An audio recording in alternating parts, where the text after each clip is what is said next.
자, 안녕하세요. 24년 2월 15일 주식 정리해드리는 주정남. 오늘도 시장 정리부터 먼저 시작해보도록 하겠습니다. 자, 들어가기 전에 구독과 좋아요, 알림 설정 한 번씩 부탁드리며 현재 우리가 주목해볼 만한 내용들 어떻게 나오고 있는지 하나씩 살펴보도록 하겠습니다. 자, 일단 어제 CPI가 예상했던 것보다 높게 나오면서 크게 빠졌었죠. 그런데 그 부분 반등이 많이 나왔습니다. 왜 그런지를 좀 보면 일단은 주요 기업들의 실적이 생각했던 것보다 괜찮게 나오고 있어요. 하다 보니까는 돈 많이 버니 그만큼 이 주요 주식들이 올라갔고 그게 증시에 긍정적인 자극을 주었다라고 생각을 할 수가 있는 것이죠. 자, 그리고 여기에 더해서 연준의 주요 위원들의 발언도 나왔다라는 걸 확인을 할 수 있는데 어떤 내용을 보면 좋냐면 일단 첫 번째, 이 시카고의 굴비스 연은 총재가 인플레 약간 높아도 여전히 같은 경로로 현재 이동하고 있다라고 보여줄 수 있기 때문에 1월 CPI 하나로 너무 과하게 반응하지 말아라. 이러한 언급을 진행을 했고요. 그리고 미국의 옐런 재무장관 이전 그래서 이제 옐런 이 사람이 뭐라고 얘기를 했냐면 소비자 물가 지수의 작은 변동에만 초점을 맞추고 장기적인 추세를 보지 못하는 건 엄청난 실수다. 자, 그러면서 미국의 경기가 상당히 강한 상황인데도 인플레이션은 대부분 사람들의 문제되지 않을 정도의 보통 수준으로 돌아오고 있다. 이렇게 밝혔습니다. 자, 그러다 보니까 나름 괜찮네 라는 평가가 많아져가지고 이러한 내용들 때문에 시장 전체가 올라왔다라고 생각을 하시면 되는데 자연스럽게 그러면 금리 인하는 언제부터 시작을 하는 거냐? 사람들이 궁금해할 거 아니에요. 그랬을 때 현재 시카고 상품거래소 페드워치를 기준으로 놓고 봤을 때 5월달 이 금리 인하에 대한 가능성은 올라오진 못했어요. 그렇지만 여전히 39.3%를 유지하고 있지만 6월달 금리 인하에 대한 가능성은 80.4% 반영되기 시작을 했습니다. 제가 항상 말씀드렸던 게 5월 아니더라도 6월달 요거 기대하면 된다. 한 달 차이다. 그리고 6월달 안 된다라고 하더라도 올해 못해도 3번 이상의 금리 인하를 진행할 가능성은 높기 때문에 그러면 올해 하반기는 무조건 여러분들이 집중을 하는 게 맞는 거였어요. 그래서 이제 이런 부분들이 시장에 부각이 되기 시작을 했고요. 채권 같은 경우에는 관련 내용 때문에 좀 빠지는 모습이 보여지게 되었다가 이 국채가가 CPI 충격 이후에 6월 달에 대한 가능성이 시장에서 부각되면서 어느 정도 강세의 모습이 보여지는 거 확인을 할 수가 있었습니다. 그래서 채권에서 이제 자금 들어오는 모습이 보여지게 된다면 최근에 계속 채권 들어오고 그다음에 주식 쪽에 자금 들어오는 이 순서대로 진행이 되었기 때문에 다음은 주식 쪽도 나름 괜찮은 흐름 기대해봐도 좋을 것이다라고 볼 수 있는데 자 그럼 여기서 잠깐만 정리를 하면은 이제 5월 달에 금리 인하에 대한 가능성이 높아지면 이게 베스트겠지만 그게 아니더라도 6월이 있기 때문에 조금만 천천히 지켜보면 이 상승 추세가 만들어진다라고 이 올해 나온다는 가정하에 결국 이거를 먹을 수 있을 것이다라고 보기가 괜찮겠죠. 3월에 대한 기대감이 작년 11월부터 선반영이 되었던 걸 생각을 하면은 6월 얼마 안 남았네 이렇게도 보기가 괜찮을 것이고요. 자, 그래가지고 이 관련 내용의 수혜를 받을 수 있는 성장주들은 여러분들 지금부터 무조건 올 한 해는 얘네가 나를 좀 따뜻하게 만들어주겠다라는 생각을 하면서 이 알짜를 골라내는 시간을 가져보셨으면 좋겠습니다. 그래서 국제유가는 WTI 기준 76.64달러로 마이너스 1.58% 하락 마감하였고요. 채권은 강세, 달러는 약세, 금 가격은 하락 마감하게 되었습니다. 자, 그럼 이외에 우리가 지켜보면 좋을 만한 개별적인 산업 내용들 하나씩 살펴보도록 하자면 일단 자동차 전장이 한국 지금 엄청나게 성장하는 모습이 보여지고 있고 이게 어마어마한 매출로 연결되는 모습이 보여지고 있는데 내 구체적인 숫자까지 딱 봤더니 어떻다? 프리미엄을 기준으로 놓고 봤을 때 한국이 현재 이쪽에 LG 디스플레이 1등을 차지하고 있다. 삼성은 조금 아쉽긴 해요. 그럼에도 불구하고 이거는 확실히 경쟁력이 있다라는 그런 부분으로 보여지는 것이기 때문에 아, 그냥 박수 치면서 볼 수 있겠다. 그리고 지금 한국에서 이제 OLED 관련으로도 동맹을 맺고 중국에서 올라오는 걸 막으려는 모습이 보여지고 있잖아요. 이것도 우리나라 시장의 점유율이 높아지는데 큰 도움이 될 것이다라고 보시면 될 것 같습니다.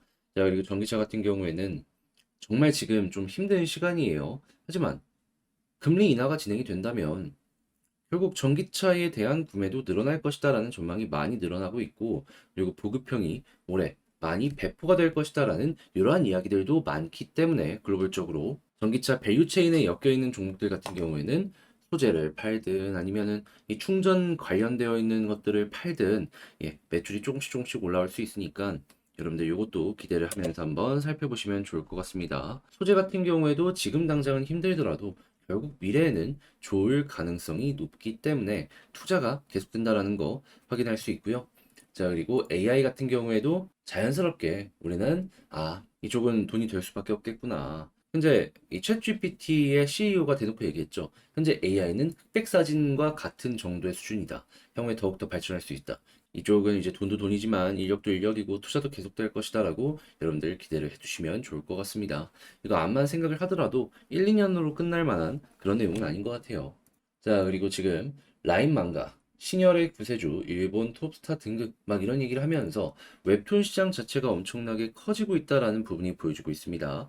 근데 여기서 여러분들이 기억을 하셔야 되는 건 뭐냐면 한국에서도 드라마화 하는 데 있어가지고 웹툰을 참 많이 이용을 했잖아요. 근데 전 세계의 웹툰이 이렇게 뻗쳐나가는 모습이 보여지게 된다면 해외에서도 판권 관련해서 문의가 올 수밖에 없지 않겠습니까? 그러면 이제 우리는 생각을 해야죠. 어, 판권 가격이 비싸지는 모습이 보여지게 된다면 그를 중심으로 드라마를 제작했던 혹은 애니메이션을 제작했던 이런 제작사 입장에서는 초기 비용 부담이 커지는 걸 수밖에 없겠지만은 콘텐츠 자체를 만들어서 공급하는 입장에서는 돈 많이 벌 수 있겠네. 원래는 한국이었다면 이게 글로벌로 갈 수도 있겠다. 이쪽에 관련되어 있는 출판 업계의 종목들 같은 경우에는 다시 한번 여기에 맞춰서 성장하는 그림 나타날 수도 있겠죠. 기대를 하시면서 보시면 좋을 것 같습니다. 자, 그리고 모든 것들이 다 이 데이터화되는 이러한 시대가 보여지고 있고 AI 때문에 이 데이터 센터에 대한 투자가 더욱더 증가할 것으로 보여지고 있기 때문에 이 데이터 센터 관련주들도 꾸준하게 보면 좋은데 역시나 냉각 시스템이 중요하거든요. 여기 관련해서 삼성물산이 저희가 80% 감축할 수 있는 이런 것들을 만들어내고 있다라고 하니까 여기 말고도 경쟁 업체들 마찬가지로 수혜 받을 수 있으니 기대감을 가지면서 여기 또 어떻게 연결될지 한번 쭉 보시면 좋을 것 같습니다. 기존의 데이터 센터 단순 계산으로 뭐 3배 늘어날 것이다. 뭐 이런 얘기 하지만 반도체 이 발전 그리고 데이터 센터의 발전 이런 것 때문에 그 정도는 아닐 수 있어도 이전보다는 많이 늘어날 가능성이 높다는 얘기가 많거든요. 이쪽 시장이 확실히 돈이 된다라는 건 여러분들 감안을 하시면서 보시는 거 상당히 좋을 것 같습니다. 자, 이렇게 해서 오늘의 시장 정리 한번 싹 해봤는데 역시나 핵심 내용은 뭐 개별적인 사업 업종도 있겠지만 시카고 상품거래소 6월에 대한 가능성이 벌써부터 반영되기 시작했다. 요거인 것 같아요. 그래서 이 채권을 시작으로 주식까지 연결하는 거 꼭 한번 보셨으면 좋겠고 자, 이렇게 해서 시장 정리 한번 봤는데 도움이 되었을지 모르겠습니다. 자, 그리고 지금 봤던 내용들 같은 경우에는 제가 장 시작하기 전에 이렇게 텔레그램 공방을 통해서 올려드리고 있으니까 영상 소개란에 있는 링크를 클릭하시고 입장하시고 보시면 될 것 같고요. 잘 봤다라고 생각하신다면 구독과 좋아요, 알림 설정 부탁드리며 그러면 개별 종목 살펴보도록 하겠습니다. 자, 안녕하세요. 제가 이번에 가지고 온 종목은 두산 에너빌리티를 가지고 왔습니다. 오늘 좀 올라가나 싶었는데 이 결국엔 상승을 좀 반납하긴 했죠. 하지만 그럼에도 불구하고 인상적인 모습은 뭐다? 또 한 번 핵심으로 제가 꾸준하게 짚어드렸던 121선 돌파를 하는 모습이 이렇게 보여지고 있다. 그러면 이거 조금만 한 0.3%이 정도만 올라서 자리가 잡힌다면 어떨까요? 제가 계속 말씀드린 이렇게 올라가는 거 가능해질 것이다라고 볼 수 있는 겁니다. 자, 그러면 지금 나오고 있는 소식들 우리가 여기서 집중해서 봐야 될 것 뭐가 있는지 하나씩 살펴보도록 할 테니까 들어보시고 도움 된다면 구독과 좋아요, 알림 설정 한 번씩 눌러주시면 감사드리겠습니다. 자, 일단 지금 두산 에너빌리티 실적이나 여러 가지가 발표가 되면서 증권사 리포트가 여러 군데에서 다소 이 발행이 되는 모습을 확인을 할 수 있는데 핵심적인 부분들이 뭐가 있는지를 보도록 하면 일단 메리트 증권 같은 경우에는요, 다가오는 모멘텀에 리스크가 해소되었다. 그러면서 지금 현재 가격이 15,000원인데 기존에 제시했던 가격 21,000원을 여전히 목표가로 유지하는 모습을 보여주고 있다는 거 확인을 할 수 있습니다. 자, 그럼 여기서 얘기하는 리스크 해소는 뭐가 있는지 이걸 보자면 역시나 이거죠. 이전에 있었던 회계부정 관련해가지고 요거는 그냥 과징금으로 끝날 가능성이 높다. 대략 한 200억 정도 나올 것으로 예상이 되고 있는데 회사가 1조 이상 꾸준하게 버는데 역시나 부담 없이 이건 지나갈 가능성이 높을 것이다라고 생각을 할 수가 있겠죠. 그리고 현재 수주 실적들도 꾸준하게 성장하는 건 물론이거니와 개별적으로 이렇게 찍히는 액수도 괜찮고 그리고 무엇보다 현재 수주 가이던스가 예상했던 것보다 괜찮은 모습을 꾸준하게 보여주고 있어가지고 이 부분을 높게 평가를 할 수가 있을 것이다. 자, 그리고 오늘 3월 11차 전기본 여기서 한국 추가 원전 관련된 내용 나올 가능성 높죠. 그리고 6월 말 체코 관련된 내용 나오게 될 것이고 그리고 여기는 없는데 이제 폴란드 쪽도 올해 상반기 후속 내용 나올 가능성 굉장히 높기 때문에 정확한 일정이 공개된 건 아니지만 이 관련으로도 기대할 수 있을 것이다라고 여러분들이 생각을 하시면 될 것 같습니다. 그렇기 때문에 여러 가지 요인들이 합쳐져 갖고 현재 에너빌리티 매력적이다. 이 메리츠증권의 리포트에서 확인을 할 수 있었고요. 이외에도 하나투자증권 같은 경우에도 점진적인 수익성 개선 기대. 방금 말씀드린 이러한 내용들 때문에. 그런데 여기는 목표 주가를 23,000원으로 얘기했습니다. 그러면, 야, 이것도 괜찮게 보는 사람들 꽤 있네. 자, 그리고 그리고 NH 농협증권 같은 경우에는 이 두산 에너빌리티의 모회사를 이 목표가 27% 올리며 두산그룹 자체가 꾸준하게 성장을 할 것이다. 이렇게 이야기하는 거 확인할 수 있겠습니다. 여기에 코어는 역시나 에너빌리티이기 때문에, 역시 상황 좋다. 생각하기 좋고요. 자, 그렇다면 앞으로도 이 흐름이 깨지지 않고 유지만 된다면 이 가격 하락이 나오더라도 최소한 지금 가격은 빠른 시간 내에 회복하기가 괜찮을 것이다라고 생각을 하며 접근하기가 좋을 것 같은데요. 이 수급과 차트를 보면서 이 외부에서는 또 어떻게 평가를 하는지 보도록 하자면 일단 최근에 조정이 나왔는데 외국인 매도가 거의 없죠. 근데 한 번에 이 둘 매도를 이겨내는 매수세 오늘 보여주고 있습니다. 그럼 그 이전에 매수가 굉장히 많았던 것과 이걸 엮어서 보게 된다면 얘네들이 생각을 했을 땐 이 구간 굉장히 매력적으로 보는 거구나.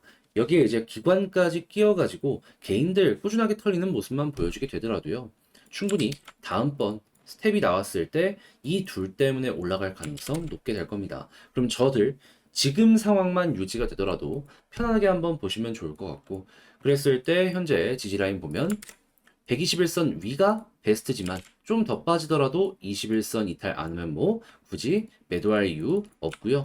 이 위에서 꾸준하게 횡보하면서 올라가는 모습이 보여지게 된다면 이렇게 쌍바닥 나옵니다. 그러면 여기 돌파했을 때 추세의 전환 보여진다라고 생각을 하시면 될 것 같고 그랬을 때 우리의 1차 목표는 어디다? 481선. 왜? 과거에 항상 핵심 라인을 돌파하는 모습이 보여지게 되면은 이 노란색 선 언저리까지는 이렇게 올라가는 모습을 보여주곤 했으니까요. 그러면 이번에도 계속해서 저항의 역할을 했던 여기를 돌파했기 때문에 481선 기대를 해볼 수 있겠죠. 그러면 여기를 1차로 보시고 돌파한다면 그때는 2만원 아래까지 노려보시면 될 것 같습니다. 여기에 개미가 많이 물려 있어서 물려있는 자리 아래까지만 수월하게 생각 먼저 해보는 거죠. 자, 이렇게 해서 에너빌리티 현재 어떤 것들이 있는지 하나씩 하나씩 살펴봤는데 요거 총정리 한번 하면서 영상까지 맞춰보도록 하자면 일단 나오는 내용을 보면 뉴스에 정답이 있었다. 역시나 악재가 해소가 되고 그리고 추가로 기대될 수 있는 일정이 남아있다 보니까 외부의 증권사 리포트 계속 좋게 나오고 있다. 그렇다는 얘기는 이 큰 틀이 바뀌지 않는다면 지금 계속 21만 원이 23만 원이 얘기가 나오고 있잖아요. 그럼 20만 원 이상까지는 여러분들도 끌고 가기가 괜찮을 것이다 라고 볼 수 있을 것 같네요. 그리고 이를 뒷받침해 주는 것 중에 하나가 역시나 수급인데 외국인 좋고 기관 더해지는 모습이 보여지게 되면은 그냥 지금 너무 편안하게 봐도 되고 그리고 가장 베스트는 121선 위지만 그래도 21선 위에 있다면 홀딩 그리고 올라갔을 때 1차 목표는 481선 돌파하면 2만원 아래까지 보시면 된다. 자, 이렇게 말씀드리며 에너빌리티에 대한 총정리도 마치도록 하겠습니다.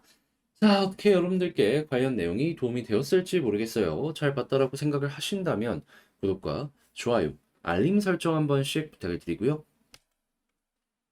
저는 다음에 여러분들께 더 좋은 영상으로 인사드리겠다라고 말씀드리며 이상 주식 정리해드리는 주정남이었습니다. 영상 끝까지 시청해주셔서 감사드리고 오늘 비 조심하세요.